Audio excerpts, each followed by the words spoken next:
क्या ताकत और असर रसूख इंसाफ पर हावी होता है? स्टाफ वाले गेट से वो बाहर आ रहे थे। गाड़ी को भी नंबर नहीं लगा हुआ था। मलक ज़मान साहब किसी जज को कॉल कर रहे थे।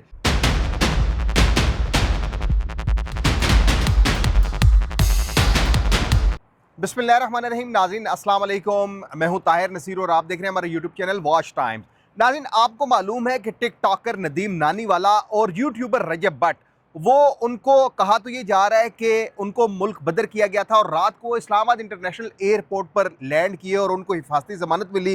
जिस तरह इससे कबल एक हादसा हुआ था, जस्टिस आसिफ के साहबजादे ने, जो 16 नौजवान था, उसने 2 लड़कियों को कुचल दिया था। उस वक्त भी हमने सवाल खड़ा किया था कि क्या ताकत और असर रसूख इंसाफ पर हावी होता है, क्योंकि आज जो वाकया सामने आया है रजब भट्ट और नदीम नानीवाले का, कि रात को भी जब ये एयरपोर्ट से जिस गाड़ी में सवार हुए वाइट ब्लैक कलर की V8 थी, उसको भी नंबर नहीं लगा हुआ था। और आज भी आप देखें कि अगर एक साइल जिसने हिफाजती ज़मानत लेनी है, वो जब इस्लामाबाद हाई कोर्ट में आता है तो उसको कहा जाता है कि प्रॉपर चैनल से आया जाए, लेकिन आज इन मौसूफ की के बाद फिर वहीं पे आ जाती है कि क्या ताकत और असर रसूख इंसाफ पर हावी हुआ। जजेस की एंट्री गेट से इनको एंट्री दी गई, ये वाइट कलर की गाड़ी में आए और उसके ऊपर भी नंबर नहीं लगा था। इस सारे केस को रात से अमीर हमजा कवर कर रहे हैं। रात को तकरीबन 3:30-4 बजे तक ये एयरपोर्ट पे भी रहे।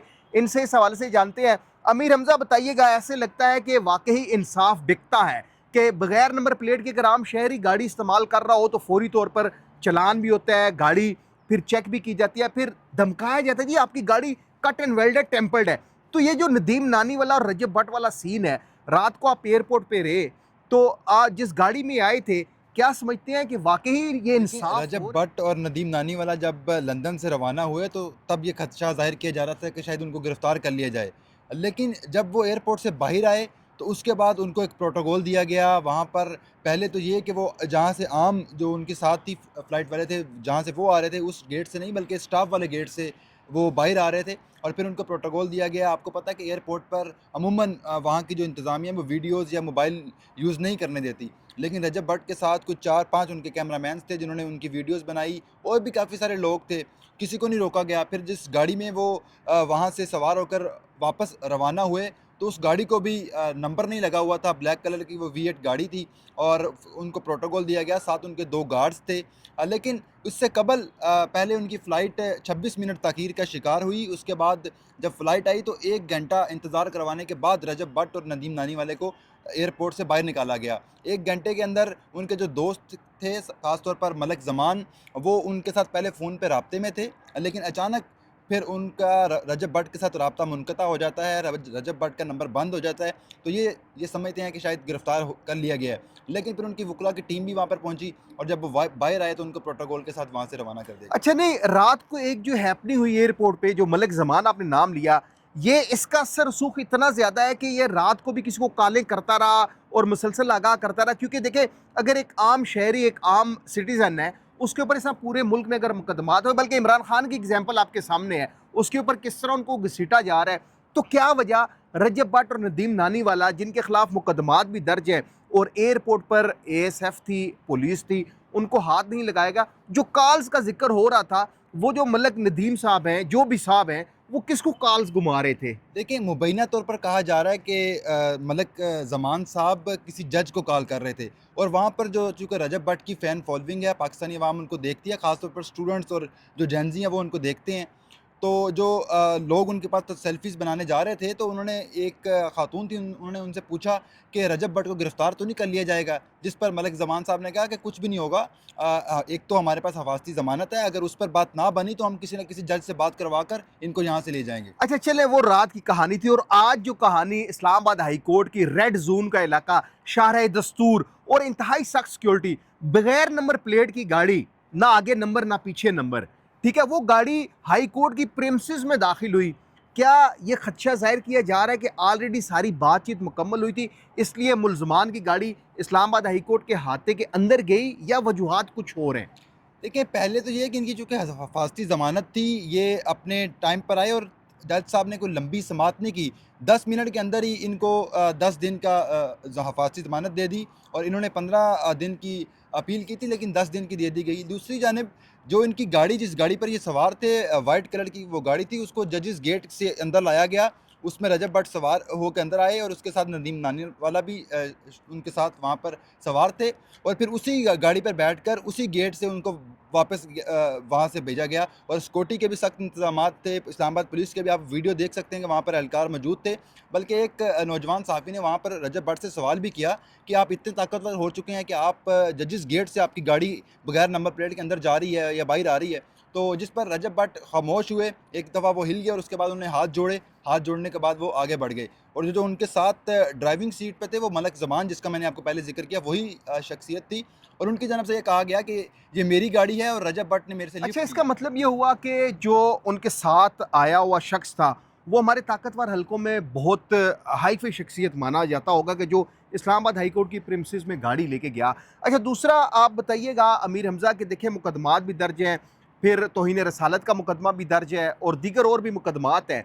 तो आप क्या समझते हैं कि वाकई ही इंसाफ होगा? कहीं ऐसा तो नहीं कि डकी भाई ने जो अपने लपकुशाई की, डकी भाई के साथ जो जुल्म और बर्बरियत की दास्तान रकम की गई, लेकिन उस वक्त डकी भाई बोले जब चौधरी सरफराज साहब सेंट्रल अडयाला जेल के अंदर हैं, यानी कि कोट लखपत जेल में है, लेकिन मज़ा तब आता कि डकी भाई जब वो बाहर थे तो कुछ लपकुशाई करते तो फिर तो हकीकत आश्कार होती। तो ये जो मुकदमात हैं रजब भट्ट के ख़िलाफ़, नदीम नानी वाला के ख़िलाफ़, क्या समझते हैं वाकई इसमें इंसाफ होगा, या जिस तरह आज इंसाफ हुआ इसी तरह इंसाफ होता रहेगा?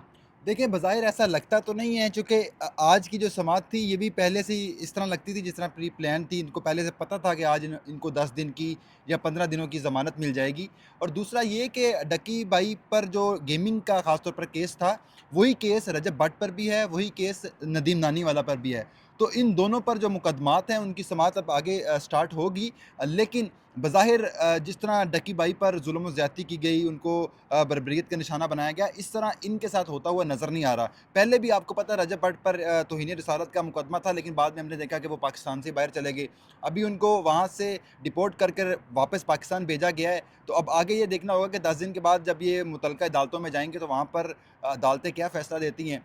तो कोई भी बात करना फिर क़ब्ल अज़ वक़्त होगी। नहीं, आपको क्या लगता है जैसा रजब भट्ट पाकिस्तान छोड़ के भाग गया था, फिर अब डिपोर्ट होने के बाद आया, वो तो दावा करे जी मुझे डिपोर्ट नहीं किया गया क्योंकि अगर डिपोर्ट करता मैं बी क्लास में आता, मैं ए क्लास में आया हूँ, ये उसका अपना दावा। लेकिन आप क्या समझते हैं कि रजब भट्ट को और नदीम नानी वाले को पाकिस्तान की किसी अशरफिया ने श्योरिटी दी है कि आपको कोई हाथ नहीं लगाएगा?